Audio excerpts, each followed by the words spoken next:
Joo, mä tein nyt suomen kielellä ekan videon, että koska mulla on Suomessakin YouTube-tuttavia ja on niinku Taimaassa ja Filippiinissä ja Suomessa, jotka puhuu niinku suomea, että mä olen tässä Eestissä ja näytän, että miten täällä on niinku kasvinhuoneessa, että jotkut tomatit ja paprikat ja pippurit on täällä ylhäällä.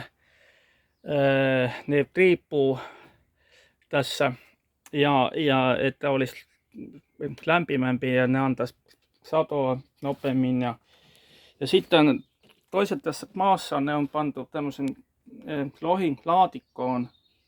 Pohjat on leikattu pois. Ja tässä on portulakkaa.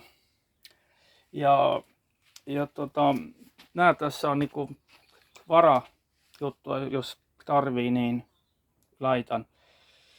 Että tää auttaa paljon, jos on laatikko tällä tavalla, että se niinku, nostaa maasta sitä irti. Ja tämmönen on erittäin hyvä. Tää antaa erittäin nopeasti satoa ja toimii. Mutta mä olen kuullut, että Suomessa on se suhteellisen uusi juttu, että laitetaan aika tomaatille hiivaa kasteluveteen. Se hiiva on siis parantaa kasvua, nopeutta, antaa nopeamman sadon. Että paljon se auttaa,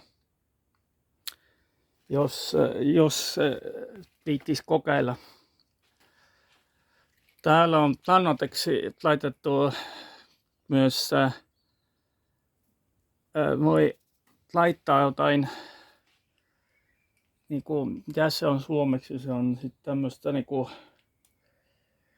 kannabis, siemenen jauho on se, joo, että laitoin sitä, se on niinku lannoite.